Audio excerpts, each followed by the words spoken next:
चलिए श्रृंखला को आगे बढ़ाते हैं। 5 चैप्टर कंप्लीट हो चुके हैं।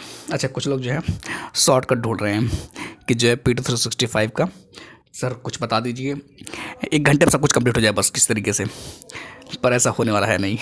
मुझसे कुछ लोग कहे कि इसको शॉर्ट पढ़ा दीजिए, पर मैं करने वाला हूँ नहीं। मेरा पैटर्न है पढ़ाने का, पहले डिटेल पढ़िए। अगर डेली पढ़िए तो और अच्छी बात है, डेली नहीं पढ़ देखिए, ऐसा भी नहीं कि सब कुछ मैं कंप्लीट कर सकता हूँ, ये भी क्लियर कर बात नहीं, उतना नहीं है, लेकिन फिर भी जो पैटर्न होता है पढ़ने का, पहले डेली पढ़िए, फिर उसके बाद क्या करिए, एनुअल पढ़िए। अगर मंथली हो सके मंथली पढ़िए, डेली मंथली, फिर उसके बाद एनुअल पढ़िए। सब कुछ कैसे पढ़ना है, डिटेल में पढ़ना है। यहाँ पढ़े रहेंगे ये शॉर्ट हो जाएगा अपने आप ही, यहाँ पढ़े रहेंगे तो ये भी शॉर्ट हो जाएगा, और जब यहाँ पढ़े रहेंगे एनुअल, फिर उसके बाद आपको जो है समराइज हो जाएगा, चीज़ें बहुत छोटी हो जाएंगी, ठीक है। लेकिन कुछ लोग क्या करते हैं, न डेली पढ़ेंगे, न न्यूज़पेपर पढ़ेंगे, न मंथली पढ़ेंगे, और एनुअल भी सोच रहे हैं कि जो है कि 2 पेज 4 पेज में या 2-4 घंटे में ख़त्म कर दें, जो कि संभव नहीं होता। फिर आप वही कोरम पूरा करना अलग बात है, फिर आप करते रहिए आराम से, क्या दिक्कत है। कोरम पूरा करने के लिए 4 साल के 5 साल कम ही पड़ जाएंगे। जो गलतियां हैं बताते रहेंगे, बाकी ये अपना अपना सोच है, अपना पढ़ने तरीका है, ठीक है। आप शुरू करते हैं। अच्छा, होता क्या ना, यूपीएससी ऐसा नहीं है कि जैसे मान लीजिए ये सुर्खी न्यूज है, अब यूपीएससी ऐसा नहीं कि यही केवल पूछ लेगा 2-3 पॉइंट, ऐसा नहीं पूछता। यूपीएससी क्या करता है ना, घुसता है क्वेश्चन में, पूरा आर्टिकल में घुसता है और डीप में जाता है, एक पॉइंट को बारीकियाँ चेक करता है। लगेगा भले उसका क्वेश्चन छोटा है, लेकिन क्वेश्चन जो स्टेटमेंट उठ के आते हैं ना, वो ऊपर से नहीं आते, वो कहाँ से आते हैं, वो एकदम गहराई से निकल के आते हैं। जो लोग अनुभवी होंगे वो जान रहे होंगे, और जो लोग अभी नए नए होंगे ना, उनको लग रहा होगा कि भगवान किस तरीके से हम जो है टॉप कर जाते हैं सरल सरल पढ़ करके। अच्छा, एक चीज़ और है कि इकोनॉमी का भी आ गया है पीटी 365, है ना। उम्मीद है कि इसके बाद वो भी शुरू हो जाएगा। देखते हैं जितनी जल्दी कवर हो सके कवर करने का प्रयास करेंगे, ठीक है। अब वीडियो अपलोड भी तेज करेंगे। तो अभी मेरा पैटर्न क्या रहेगा पढ़ाने का, क्लियर कर बात। अभी आप डिटेल पढ़ लीजिए, फिर उसको इसे क्या करते हैं, रिवीजन करा देंगे। डिटेल और रिवीजन, उसके अलावा क्या चाहिए कि बस सर क्या बोलते हैं शॉर्ट नोट्स बना के दे दीजिए, नहीं नहीं, आप अपना काम करिए, हमारा काम बस के हेल्प करना है, ठीक है ना। चलिए आर्टिकल शुरू करते हैं, काफ़ी टाइम हो गया ना, कितना टाइम ले लिए 2.5 मिनट हम जो है समझाने में दे दिए। अब बताती है कि महत्वपूर्ण अधिनियम विधेयक चैप्टर 6 आपराधिक कानून में सुधार से संबंधित अधिनियम। थोड़ा आवाज़ दिक्कत करेगा क्योंकि जुकाम हुआ है, तो एडजस्ट कर लीजिएगा, तो समझदार हैं सब लोग। क्रिमिनल लॉ रिफॉर्म एक्ट्स, ये क्या है, सुर्खियों क्यों था। देश के 3 नए आपराधिक कानून 1 जुलाई 2024 से लागू हुए हैं। 3 नए आपराधिक कानून हैं। ये 3 नए कानून हैं, भारतीय न्याय संहिता 2023, भारतीय नागरिक सुरक्षा संहिता 2023 तथा भारतीय साक्ष्य अधिनियम 2023, 3 हैं। अब सबसे पहले किसकी बात करते हैं। अब यहाँ से क्वेश्चन नहीं बनाएगा यूपीएससी, कैसे बनाएगा, अब इसी में अंदर जाएगा, अगर बनाना होगा तो, नहीं बनाना बात खत्म, लेकिन बनाएगा तो यहीं पर घुसेगा। भारतीय न्याय संहिता 2023, इसमें क्या है, यह भारतीय दंड संहिता आईपीसी 1860 की जगह लागू की गई है। किसके, आईपीसी के जगह। कौन सा, भारतीय न्याय संहिता। पहली चीज, भारतीय दंड संहिता भारत में आपराधिक मामलों पर प्रमुख कानून था। किसमें, आपराधिक मामलों पर, ये चीज ध्यान रखिएगा। अब इसके बारे में थोड़ा सा मुख्य प्रावधान वगैरह अब डिटेल में चलते हैं, सुनिएगा आराम से। पृष्ठभूमि देखिए, पृष्ठभूमि ये है, एक साइड लिखा हुआ, एक साइड लिखा हुआ भारतीय न्याय संहिता 2023 में मुख्य प्रावधान। पहला पॉइंट क्या है, भारतीय दंड संहिता आईपीसी 1860 से पहले, इसके पहले क्या थी, है ना। भारतीय दंड संहिता आईपीसी 1860 से पहले कैसे, भारतीय दांडिक कानूनों में संसदीय चार्टर व अधिनियम, ईस्ट इंडिया कंपनी के विनियम, हिंदू विधि, मुस्लिम कानून, प्रथागत कानून आदि से संबंधित नियम कानून शामिल थे। एक चीज ये, थॉमस बैबिंगटन के अधीन दंड संहिता का मसौदा तैयार किया गया था। किसके, थॉमस बैबिंगटन, ठीक है। ये कुछ पॉइंट है। अब जरा देखिए इसके मुख्य प्रावधान क्या क्या है, इसमें हम आगे एक पॉइंट आगे बढ़ते रहेंगे, ठीक है ना। आराम से सुनते रहिए, आपके पास मटेरियल होगा, आप रिवीजन करते रहिए, ठीक है। डाउनलोड कर लेंगे आराम से, इसमें कोई समस्या नहीं है। छोटे छोटे अपराधों के लिए दंड के रूप में पहली बार सामुदायिक सेवा कराने का प्रावधान किया गया। क्या, अपराधों के दंड के रूप में सामुदायिक सेवा, मतलब किसी को दंड देना है तो उसे सेवा करा लीजिए कुछ, कोई जरूरी नहीं कि उसको मारिए पीटिए तभी सही है, जेल में बंद है तभी सही, नहीं नहीं, उसको सेवा करा लीजिए सामुदायिक सेवा। जैसे मैं पढ़ा रहा हूँ, मैं अगर जेल में चला गया है मुझे दंड मिला कोई चीज़, तो जेल में डालने की जरूरत है भाई, उससे पढ़ाई करवा लो, किसी जगह पर पढ़वा लो सांसद विधायक क्लास लगवा दो मतलब इस तरह का सामुदायिक सेवा। उसके बाद क्या है, 16 से 18 वर्ष तक की आयु की महिला से सामूहिक बलात्कार के कृत्य को नाबालिग के साथ बलात्कार माना जाएगा। देख रहे ना, 16 से 18 अगर आयु की महिला है कोई, अगर उसका सामूहिक बलात्कार है तो क्या माना जाएगा, नाबालिग के साथ बलात्कार। एक बात ये क्लियर हो गया। चलिए उसके बाद क्या है, छल कपट धोखे से या झूठ वादे करके, छल कपट धोखे से या झूठे वादे से कर किसी महिला के साथ यौन संबंध बनाने को भी अपराध माना गया है। मतलब किसी महिला के साथ आप गलत करते हैं, मतलब आप नहीं, मतलब कोई गलत करता है, यौन संबंध बनाता है धोखे से, छल कपट करके, तो वो क्या माना जाएगा, अपराध माना जाएगा। ठीक है। उसके बाद क्या है, इस संहिता में राजद्रोह आईपीसी की धारा 124(1) से जुड़े प्रावधान क्या कर दिया, हटा दिया गया है। इसके बजाय यह निम्नलिखित हेतु दंड का प्रावधान करता है। अब क्या क्या दंड का प्रावधान करता है, जरा इसको देखते हैं क्या क्या प्रावधान है। अलगाववादी गतिविधियों, सशस्त्र विद्रोह या विध्वंसक गतिविधियों को बढ़ावा देने का प्रयास करना, अलगाववादी गतिविधियों से संबंधित भावनाओं को प्रोत्साहित करना, अलगाव से अलग हो जाना, या मतलब कि बंटवारा कर देना, इस टाइप का। भारत की संप्रभुता या एकता और अखंडता को खतरे में डालना, ऐसी कुछ भी परिस्थिति होगी तो वहां पर क्या होगा, दंड का प्रावधान रहेगा। ठीक है। उसके बाद क्या है पॉइंट, जरा देखिएगा। अच्छा, इधर भी साइड में निगाह डालते रहे ना, क्या ये थॉमस बैबिंगटन हो गया था। 1857 के विद्रोह का प्रभाव देख रहे हैं क्या है, भारतीय दंड संहिता आईपीसी अंततः 1860 में बनाई गई। कब हुआ था, 1857 में क्या विद्रोह हुआ था, देख रहे हैं ना, और ये बनाई गई थी 1860 में, मतलब 3 साल बाद। अब आपको याद रहेगा ये कि 1857 विद्रोह हुआ था, और आईपीसी कब बनाई गई थी, 1860 में। आईपीसी 1860 लागू होने के बाद इसमें क्या है, विधि आयोग की कई रिपोर्ट्स में महिलाओं के खिलाफ अपराधों, खाद्य पदार्थों में मिलावट, मृत्युदंड आदि विषयों पर आईपीसी में संशोधन करने की सिफारिश की गई थी। ये कुछ जो है मुद्दे थे जिसमें कि आईपीसी में संशोधन करने की सिफारिश की गई थी।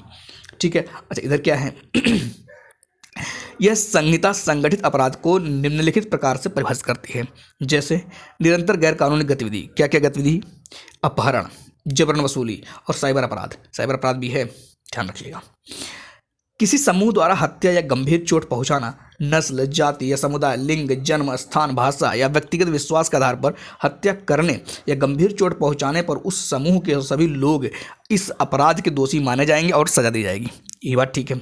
हत्या के मामले में मृत्युदंड या आजीवन कारावास की सजा और जुर्माना। गंभीर चोट पहुंचाने के मामले में 7 वर्ष तक का कारावास और जुर्माना। ये कुछ पॉइंट है, इसको आप जो है ध्यान में रखिएगा। उसके बाद क्या है, अभी और भी है, देख रहे ना। अब इसमें से अगर आप नहीं समझ रहेंगे तो कहाँ से क्वेश्चन को सही करेंगे, बीच में से 2 पॉइंट डाल देगा, अब आपको लगेगा ओ हो मैं तो बहुत अच्छे से पढ़ा हूँ, और बहुत अच्छे से पढ़ने के चक्कर में चले गए और ज़बरदस्ती करते भी हैं। एक होता चलो ठीक है नहीं आ रहा छोड़ दें, नहीं पढ़े हैं तब सही करेंगे, भले ही नहीं गलत नहीं समझ में आ रहा तब भी करेंगे। खैर देखते रहिए। अब देखिए क्या है, एक तो ये था। अब देखिए क्या है, भारतीय नागरिक सुरक्षा संहिता 2023 के मुख्य प्रावधान। इसमें देखिए ये देखिए थोड़ा सा पृष्ठभूमि देखिए क्या है, उत्पत्ति क्या है। सीआरपीसी को सर्वप्रथम ब्रिटिश शासन का अधिनियम 1861 में अधिनियमित किया गया था। आईपीसी सीआरपीसी ध्यान रखिएगा, ये क्या है 1861 अधिनियम में अधिनियमित किया गया था। इसके बाद 1872 और 82 में क्रमिक रूप से अधिनियमित नई संहिताओं द्वारा इसे प्रतिस्थापित किया गया। इसमें कई संशोधन किए गए हैं। सबसे महत्वपूर्ण संशोधन कौन कौन सा, 1898, 1923 और 1955 में किया गया था। ठीक है। मन करे तो प्राण दे नहीं सर, याद कर लेंगे, मन करे तो प्राण नहीं देंगे, याद कर लेंगे, क्या पता कभी काम आ जाए ज़िंदगी में। चलिए पेपर में आया ना, एग्जाम में काम आ सकता है, पेपर में आ जाए क्या दिक्कत है। दंड प्रक्रिया संहिता सीआरपीसी 1973 भारत के विधि आयोग, ध्यान रखिए कौन आयोग है, विधि आयोग, वित्त आयोग नहीं, विधि आयोग, अपनी 41वीं रिपोर्ट में इस संहिता में व्यापक स्तर पर संशोधन करने हेतु सिफारिश की थी। इसके परिणाम स्वरूप सीआरपीसी 1973 का निर्माण किया गया था। क्या किया गया था, 1973 का निर्माण किया गया था। ठीक है। अच्छा, इसमें क्या है प्रावधान में, विचाराधीन कैदियों की हिरासत। इसमें क्या है भाई, विचाराधीन कैदी मतलब जिसका अभी निर्णय नहीं आया है, विचाराधीन है, उसकी बात हो रही है। इसके तहत यदि पहली बार अपराध करने वाले किसी व्यक्ति ने उस अपराध के लिए निर्धारित अधिकतम कारावास अवधि की 1/3 अवधि को हिरासत में बिता लिया है तो उसे जमानत पर रिहा किया जाएगा। क्लियर बात। यदि किसी आरोपी व्यक्ति ने जांच से सुनवाई के दौरान उस अपराध के लिए कारावास की अधिकतम अवधि का आधा हिस्सा हिरासत में बिता लिया है तो उसे न्यायालय द्वारा जमानत पर रिहा कर दिया जाएगा। कितना? आधा हिस्सा। ध्यान रखिएगा, यह प्रावधान निम्नलिखित पर लागू नहीं होगा। कब लागू नहीं होगा? मृत्युदंड दंड या आजीवन कारावास की सजा। भाई पता चला आजीवन कारावास में मृत्युदंड मिल गया, अब सोच रहे मृत्युदंड को उसको माफ कर देंगे। कब माफ कर, पता नहीं, कुछ नहीं। ऐसे व्यक्ति पर जिसके खिलाफ एक से अधिक अपराधों की कार्यवाही लंबित है तो उसको भी नहीं। ठीक है, ये कुछ पॉइंट है, उम्मीद है कि आप जो है ध्यान में रखेंगे। पेपर में आज सुनते रहिए, कहानी सुने रहिए आराम से। पेपर में आ जाए धड़ा करके आ जाइए, नहीं जाए कोई बात ही नहीं, सर नहीं आया, PT 365 पढ़े थे, नहीं आया, कुछ नहीं समझ में आया तो भाई उसमें क्या करूँगा अपना दिमाग लगाना पड़ेगा। अब देखिए एक चीज़ जान लीजिए, विश्वास करिए, एक सोर्स विश्वास करिए, 50 टू पढ़ेंगे तो कुछ नहीं होगा, एक तो पढ़िए, ढंग से पढ़िए। हाँ, वहाँ से आएगा नहीं छूटेगा, बाकी देखा जाएगा। मेडिकल जांच, इसमें क्या है? इसके अंदर कोई भी पुलिस अधिकारी विशेष मामलों जैसे बलात्कार में आरोपी व्यक्ति की मेडिकल जांच का अनुरोध कर सकता है, बिल्कुल कर सकता है। देखिए फॉरेंसिक जांच, मेडिकल जांच था, अब ये फॉरेंसिक जांच, यह उन सभी अपराधों के लिए फॉरेंसिक जांच का अनिवार्य बनाती है जिनके लिए कम से कम 7 वर्ष की कारावास के दंड का प्रावधान है। 7 वर्ष। हस्ताक्षर और उंगलियों की छाप, फिंगरप्रिंट, यह मजिस्ट्रेट को किसी भी व्यक्ति का हस्ताक्षर, हैंडराइटिंग, उंगलियों की छाप और आवाज़ के नमूने एकत्र करने की अनुमति प्रदान करती है, चाहे वह व्यक्ति गिरफ्तार किया गया हो अथवा नहीं। ठीक है, उसके बाद क्या है और देखिए, उसके बाद क्या, देखिए कार्यवाहियों के लिए समय सीमा, यह विविध कार्यवाही हेतु समय सीमा निर्धारित करती है। जैसे कौन कौन सी कार्यवाही? जांच अधिकारियों को मेडिकल रिपोर्ट सौंपना, निर्णय देना, पीड़ितों की जांच की प्रगति के संबंध में सूचित करना और आरोप तय करना आदि के लिए समय सीमा का निर्धारण करती है। जो लोग नहीं पढ़े हैं, जो लोग साल भर ये सोचे चलो ठीक है देख लेंगे, उनके लिए लेक्चर काम करेगा। टाइम क्या हुआ? 12 मिनट। अच्छा, स्पीड चल रहे हैं ठीक ठाक ना, एकदम सुस्त नहीं हो जाए, पता चला सो ले आराम से, बीच में थोड़ा आराम कर लेते फिर चलते हैं। अब आते हैं भारतीय साक्ष्य अधिनियम 2023। इसमें क्या है? भारतीय साक्ष्य अधिनियम 2023। भारतीय साक्ष्य अधिनियम 2023 में भारतीय साक्ष्य अधिनियम 1872 को प्रतिस्थापित किया। किसको किया है? 1872 को। याद रखिए, 1900 नहीं, 1872। यह अधिनियम सभी दीवानी, सिविल और फौजदारी दांडिक कार्रवाइयों में भारतीय न्यायालयों के साक्ष्य की स्वीकार्यता हेतु नियमों का प्रावधान करता है। ये बात ठीक है। अब बात करते हैं थोड़ा सा डिटेल में डिस्कशन। डिटेल में क्या क्या है इसमें, बड़ा छोटा है क्या? देखिए उत्पत्ति के बारे में, इसके बारे में उत्पत्ति के बारे में देख लेते हैं। भारतीय साक्ष्य अधिनियम को 1872 में अधिनियमित किया गया था। इसका उद्देश्य साक्ष्यों से संबंधित कानूनों को समेकित करना था। साक्ष्यों से संबंधित कानूनों को, इन साक्ष्यों के आधार पर ही न्यायालय किसी निष्कर्ष पर पहुंचता है और निर्णय सुनाता है। ये तो बात रही कि इसके बारे में थोड़ा सा। अब बात कर लेते हैं कि भारतीय साक्ष्य अधिनियम 2023 में मुख्य प्रावधान कौन कौन से हैं। ये मुख्य प्रावधान एक बार देख लेते हैं। साक्ष्य के रूप में इलेक्ट्रॉनिक या डिजिटल रिकॉर्ड का स्वीकार्यता, इसमें क्या है? इसके अंतर्गत यह प्रावधान किया गया है कि इलेक्ट्रॉनिक या डिजिटल रिकॉर्ड का कानूनी प्रभाव कागजी रिकॉर्ड के समान ही होगा। ये पॉइंट ध्यान रखना है। डिजिटल रिकॉर्ड को जो है, इलेक्ट्रॉनिक डिजिटल रिकॉर्ड के जो है ये कागजी रिकॉर्ड, मतलब अंतर नहीं समझ जाएंगे, मतलब कि ये अलग है, ये अलग है, ऐसा कुछ नहीं है। ये पॉइंट एक पॉइंट ध्यान रखिएगा। उसके बाद क्या है कि मौखिक साक्ष्य के अंतर्गत जांच के दौरान किसी तथ्य के संबंध में गवाहों द्वारा न्यायालय के समक्ष दिए गए बयान शामिल हैं। इस अधिनियम के तहत इलेक्ट्रॉनिक रूप से दी गई किसी भी सूचना को मौखिक साक्ष्य माना जाएगा। ध्यान रखिएगा, मौखिक। अब एक कहता है ज्वाइंट ट्रायल्स। ट्रायल्स मतलब क्या होता है? चल ट्रायल करा लें सुनवाई, ठीक है। चलिए, कानून बताया गया कि अगर कई लोगों के खिलाफ मुकदमा चल रहा है और उनमें से एक आरोपी फरार हो गया है या गिरफ्तारी वारंट का जवाब नहीं देता है तो बाकी आरोपियों का संयुक्त मुकदमा चला जाएगा। एक ही अपराध के लिए एक से अधिक व्यक्तियों का मुकदमा, ध्यान रखिएगा। संयुक्त सुनवाई में यदि किसी एक अपराधी द्वारा किए गए कबूलनामा दूसरे आरोपी को भी प्रभावित करता है या साबित हो जाता है तो इसे दोनों के खिलाफ कबूलनामा माना जाएगा। सिंपल सी बात है, इसमें बहुत बड़ा कुछ है नहीं। एक बार आप भी पढ़े होंगे, जरूर पढ़े होंगे, अच्छे से पढ़े होंगे। अब बात क्या आती है? अब बात आता है डिजिटल व्यक्तिगत डेटा संरक्षण अधिनियम 2023। सुर्खियों क्यों था भाई? ये सवाल ये है। और भारत के राष्ट्रपति ने डिजिटल व्यक्तिगत डेटा संरक्षण विधेयक DPDP 2023 को मंजूरी दे दी, ठीक बात है, मंजूरी दे दी। क्या हुआ क्या नहीं हुआ ये आपको पता होगा, नहीं पता है सर, हम कुछ पढ़ते नहीं, हम ज़िंदगी में सोचते हैं बस केवल जो है किसी तरीके से एग्ज़ाम के पहले कोई जो है 100 क्वेश्चन बना देता बढ़िया सा, वही फंस जाता 50 क्वेश्चन, फिर तो मज़े मज़े हैं हो चुका, फिर UPSC के ऊपर सवाल उठ जाएगा। खैर, अधिनियम के बारे में बात करते हैं। क्या अधिनियम के बारे में? DPDP अधिनियम का मुख्य उद्देश्य क्या है? डिजिटल व्यक्तिगत डेटा की प्रोसेसिंग को विनियमित करना। पहली चीज़ क्या है? डिजिटल व्यक्तिगत डेटा को प्रोसेसिंग को विनियमित करना। इसमें व्यक्तियों के व्यक्तिगत डेटा के संरक्षण के अधिकार को सुनिश्चित करने का प्रावधान किया गया है, ठीक बात है। यह अधिनियम निम्नलिखित प्रावधानों के द्वारा डिजिटल व्यक्तिगत डेटा का संरक्षण करता है। यह अधिनियम डेटा प्रोसेसिंग क्या है?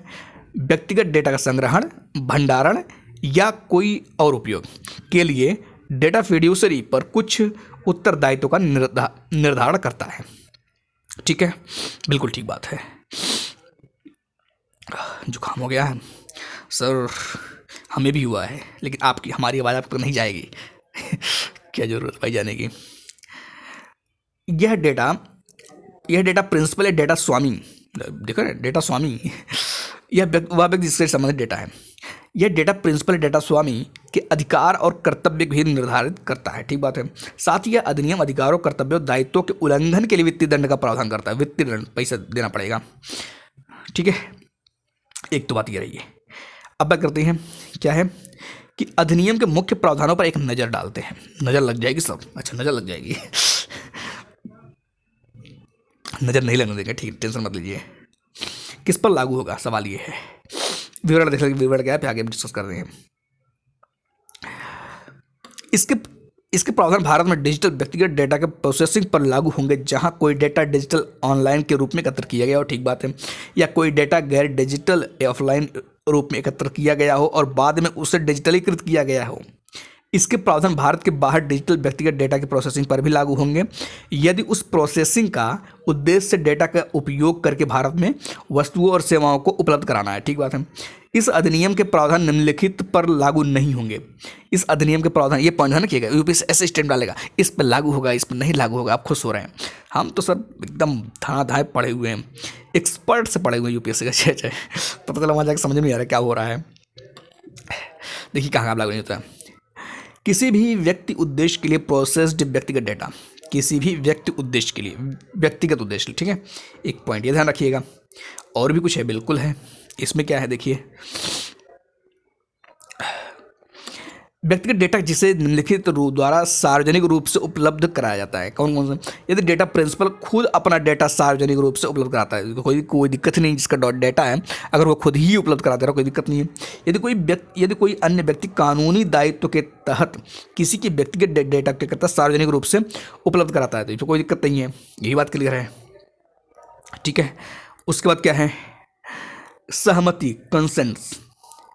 इसमें क्या है, सहमति में देखिए, डेटा प्रिंसिपल द्वारा दी गई सहमति के बाद ही व्यक्तिगत डेटा को प्रोसेस किया जा सकता है, वो भी केवल वैध उद्देश्य के लिए, हालांकि डेटा प्रिंसिपल को किसी भी समय अपनी सहमति वापस लेने का क्या है, अधिकार है।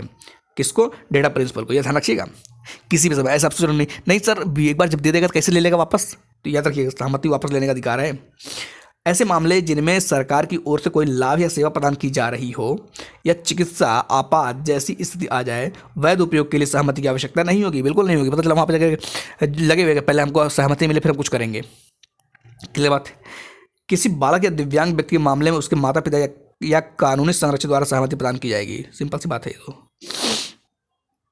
अब आता है क्या, ये देखिए, भारतीय डेटा संरक्षण बोर्ड, ये क्या है?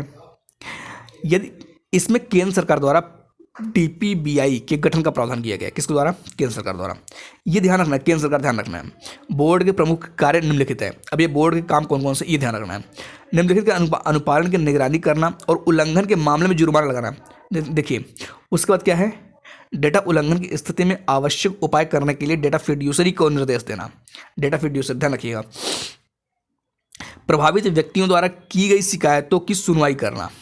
बोर्ड सदस्यों को 2 वर्ष के लिए नियुक्त किया जाएगा और वे पुनर्नियुक्ति के पात्र होंगे। ये सब ध्यान रखिएगा। पुनर्नियुक्ति मतलब फिर से भी नियुक्त करना है तो सिंपल सी बात है, चलो नियुक्त किया जाएगा, लेकिन फिर से भी नियुक्त किया जाएगा, ये इंपॉर्टेंट होता है। यहाँ पर भी क्वेश्चन मतलब ट्विस्ट आता है।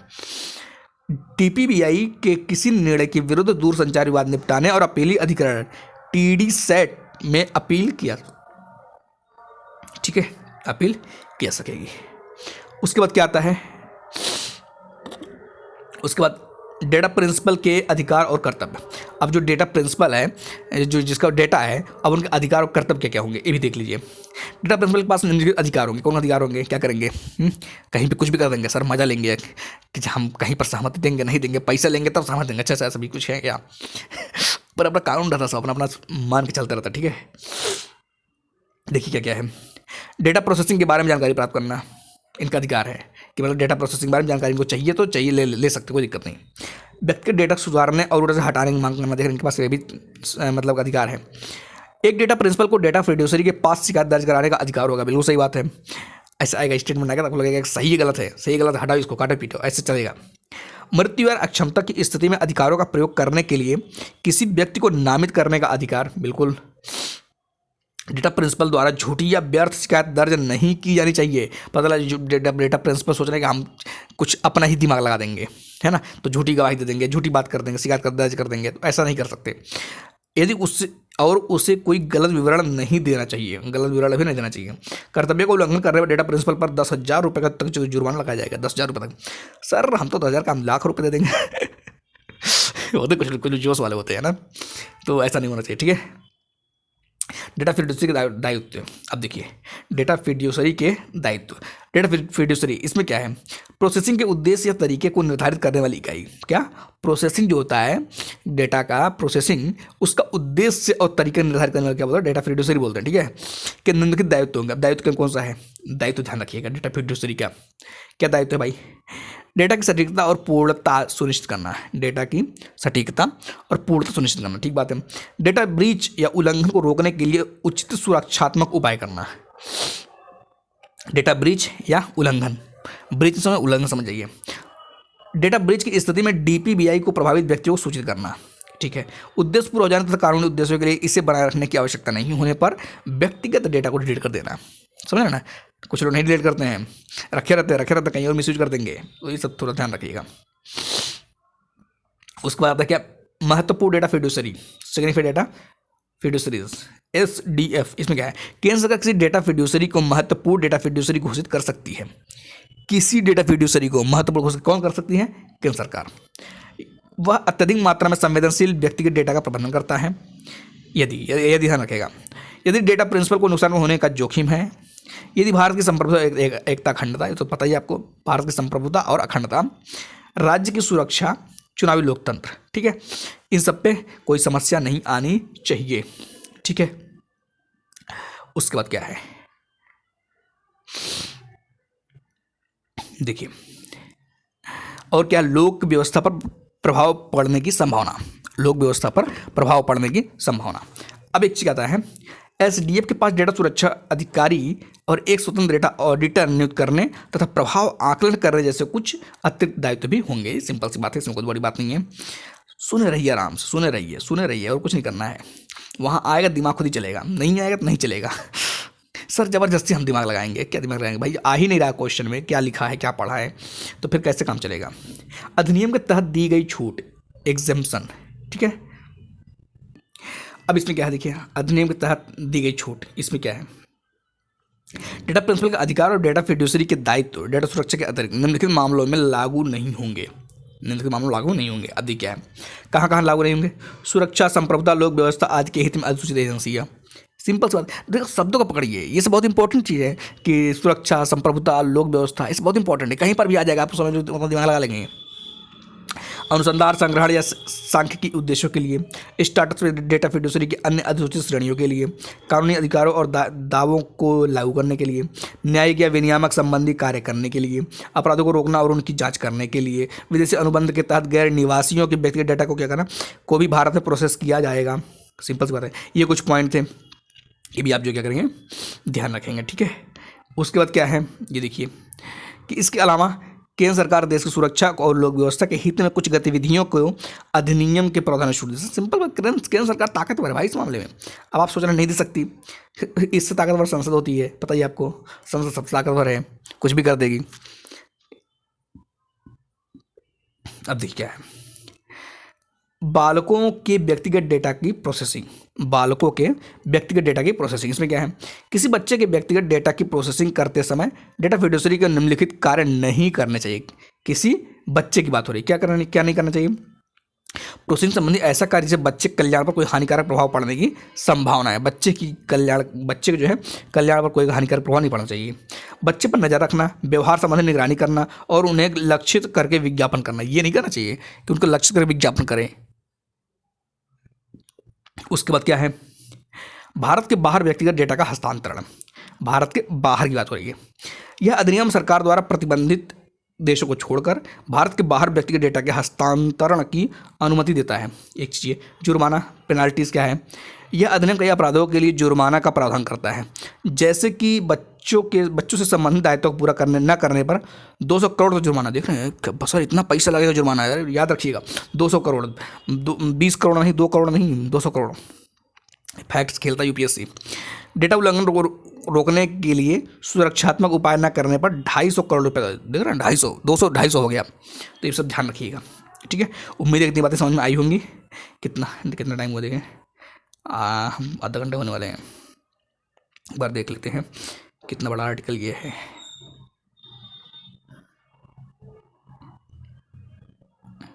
कर देगा, इस कवर कर देना, इसको कवर कर देते हैं, जो कंप्लीट हो जाए कर देते, लगे हाथ, पता चला सब छूट जाएगा ना तो इसी में। देखिए,